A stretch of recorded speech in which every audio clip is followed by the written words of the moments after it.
Automation and Intelligence in the Future. This is AI Expo Africa, and we're talking to AUNNIE PATTON Power. AUNNIE, what is exciting here at AI Expo Africa for you? You know, it's an amazing group of people. I think what's really interesting for me is coming someplace talking about such powerful technology and seeing from the very beginning of the conference and talking to people that individuals are interested in how we use this technology for social good because it's about solving problems that matter.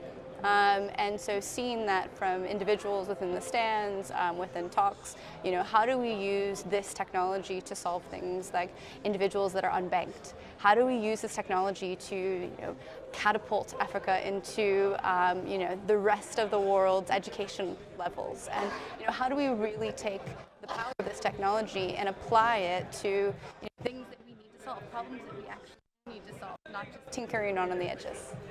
That's great. Have you seen some good cases of that? Here, yes, I have actually. I've really enjoyed getting to talk to some of the organizations. So, for instance, there's a couple of the chatbots that are here that are able to allow organizations to interact with the customers in a better way. And so you can start to think about ways in which social organizations that might not have huge manpower could suddenly have customized options. So legal advice, advice around domestic abuse, things around education whereby individuals could have access to a teacher that wasn't actually there, that was an artificially intelligent teacher.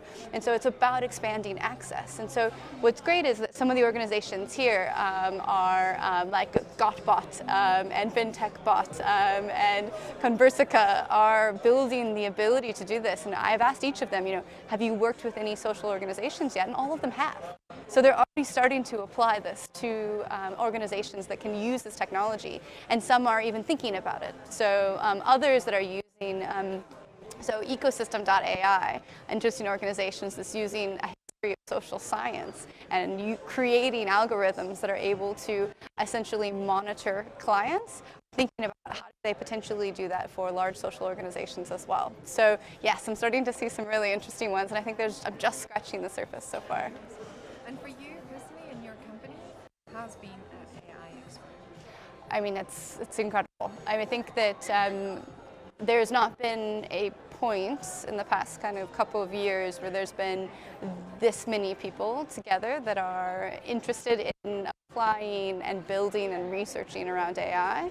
And so just having conversations with individuals, and for me, collecting the different use cases to be able to help connect organizations and individuals that I work with technology that can help them create social impact.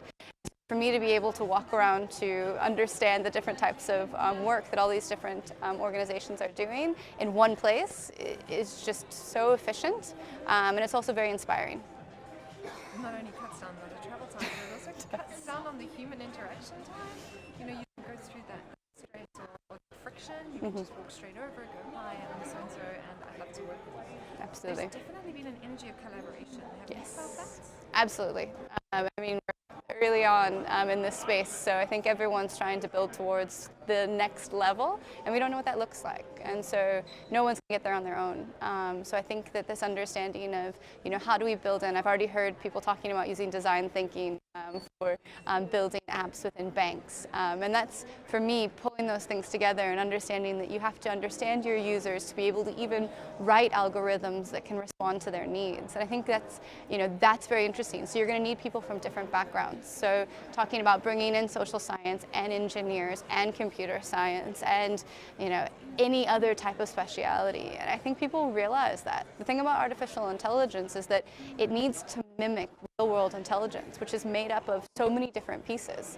And so no one thinks that they have the key on their own. And I feel that people here are excited to figure out what someone else is doing that can add to their technology, because everything's new and no one has, you know, a market space cut out for themselves yet. And I think that does add to the ability for people to have conversations that end up being a partnership immediately. So it's quite nice to be standing on the cusp of a brave new world. It is, yeah, and hopefully a world that will make life better for more people, and not just for a few. Especially being at the bottom of Africa and looking up and knowing what needs to be done, African students? Here and the rest of the continent, absolutely. Yeah, there's so much to do, and if we're going to have the skills and the aptitude and the willingness and the ability to do what comes next, it's going to require a lot of different ingenuity, and some of it's going to be artificial, some of it's going to be human, but seeing how those can interact with each other, I think, is really important. Sounds really exciting. It is. Thank you very much for giving us your